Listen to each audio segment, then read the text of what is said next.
feel like you just need a do-over in life, like you have to reset, like that's how I feel right now. I'm 41 years old. My 42nd birthday is right around the corner in a couple months. So I always take this time of year to just kind of reflect, reflect on my life so far, vision for the future. Where do I see myself going? And just take that time to think about my life.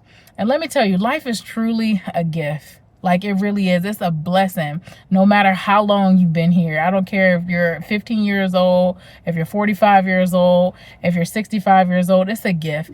And every day, what I realize now on this side of life is that one, life is truly short. It doesn't feel like it when we're going through the day-to-day motions, going to work, taking care of the kids, hanging out with our friends. But I'm telling you, it goes by like this. And so where I am now, where I want to go forward, is really being intentional with life.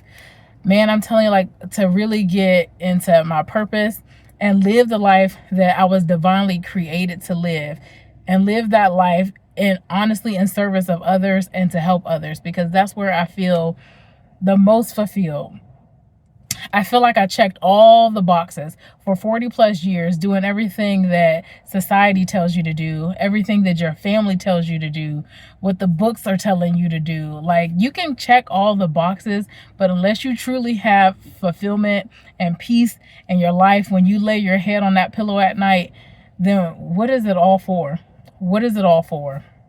And when I look back over my life, I'm so grateful for my life, the good and the bad, because I definitely have both. I have really high moments and I have low moments, and I'm grateful for it all. I don't really believe in failure. I feel like I embrace failure because it teaches you, it shapes you, it helps you grow and get better. So I won't say that the last 40 plus years is a waste. Absolutely not. But I will say that it was a really good teacher for me.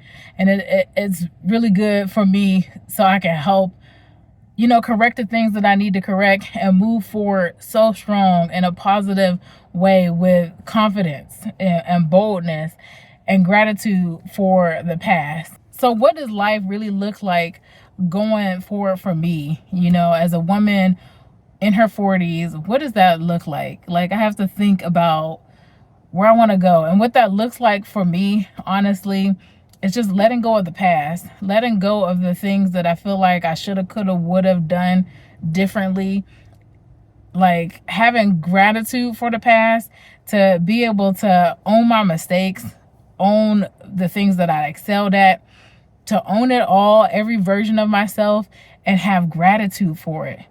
Like, I release just holding on to things that no longer serve me. It also looks like not being misaligned with anything in my life going forward.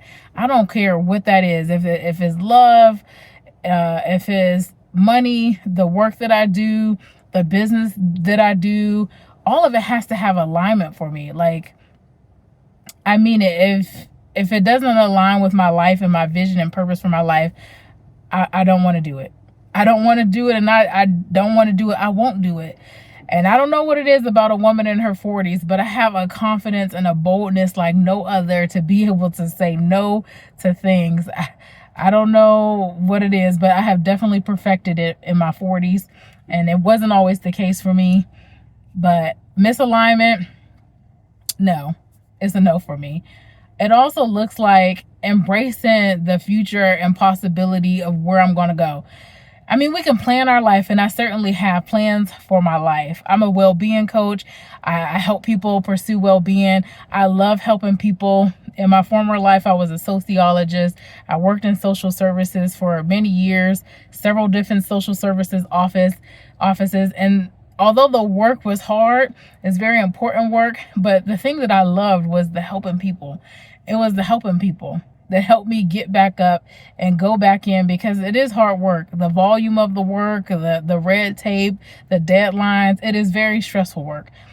But what kept me going during the times when I was working in that space was knowing that I'm helping people. And not everybody would say thank you. And that's okay, because people are showing up not on their worst day in a space like that. But there were some people who would email me back. They would send me a card, or they'll call and leave me a message or a voicemail.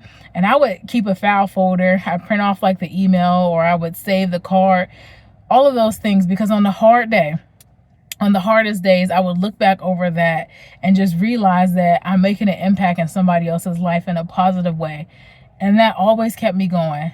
So I know being my authentic self in there is true to, I have to help people. Like, being authentically myself and having the fulfillment that I want in my life is tied to helping people. I know that for sure now. I didn't always know that too. So I would also say, like, producing clarity in my life, like making sure that I am continually monitoring the things that I'm doing. Like, if it doesn't really serve a purpose or add value, I don't want to be doing it. I just don't. And I know I've said that already, and maybe I'm saying it too much, but if there's any advice that I can give younger people, even people my age, even people beyond, like, when you lay your head on the pillow at night, you want to be able to have peace, and you want to be able to have that feeling of fulfillment. If you don't have that in whatever space you're in, romantic relationships, if it's your job, if it's your business partnership, even with parenting, you want to look to be centered and have peace and fulfillment. Not that it's always going to be perfect, but you do want to have peace and fulfillment. If it's not aligning with you, your body will let you know that it's not right. Your nervous system just will not feel right. Like in scripture, and I don't know exactly what verse, but it's one of my favorite scriptures. Basically, how can two walk together unless they agree? So if you don't have alignment, it's going to be too much friction, and that is just not going to feel right in your soul and your spirit. And when you lay down at night, you know when you're feeling anxious. One, because you probably can't fall asleep. Two, because you're having, bad dreams. Three, like you just feel restless, like you can't find that rest within yourself. So definitely always seek to have alignment in whatever you do, Going forward for me, like, I'm here, I'm a well-being coach, and I'm gonna hold your hand while I say this, but it's time for you to take care of you.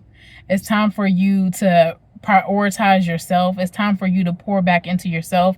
And it doesn't mean that we don't care about other people. It doesn't mean that you can't show up for other people, but you do have to start showing up for yourself so that you can create that peace and harmony in your own life. And I've been there. I've done all the things, 40 plus years of just being busy. And even from a good place, just being busy, like wanting to be the best wife, busy pouring into my children, taking care of my children well, being the best mom. I was a caretaker for many, many years for an aging parent. My mom passed away recently, and just may she rest in peace. But just being busy and pouring into others without pouring back into yourself, you're going to hit that wall. Like, you're going to hit that wall. You're going to be burnt out. You're going to cause more anxiety and stress and depression in your life. So if I can leave anything with anybody, is to take care of yourself well. So check out the link in the description, Wellbeing University. Please like, subscribe, comment, follow along. Like, let's do this thing together. If you're on a reset, like, I wish you well on your reset. Don't feel bad about starting over again. Like I said, you got this, and you got what it takes, and there's no such thing as failure. You're learning, and each time you have to start a process over, you don't pick it up from the beginning, you pick it up from experience. So it only gets better from here. It only gets better from here. And if you're in your 40s as well, like, somebody put in the comment, like, how's it going for you? Because I feel like my 40s was seriously like the biggest awakening in my life. Like, I don't know why I have so much clarity that I never had before. I don't know what it is about the midlife, but if you're in your 40s, let me know, like, did things change for you when you hit your 40s or you got closer to your 40s? And if you're somebody advanced age, help me out. I'm here in my 40s, and don't leave me stuck. Help me out. Let me know what I should look forward to. What you look forward to, what you've done when you were my age. And if you're not 40 yet, you still got so much life ahead of you. I would say let go of the things, the little things that don't really matter. The stuff that you're just doing just to do, the yeses that you're giving just because. Try to be aligned with things that are aligned to your purpose, and be intentional with your life and just live on purpose. Life is always working for you. I truly believe that. So I wish you well. Be blessed, and I'll see you guys in the next video.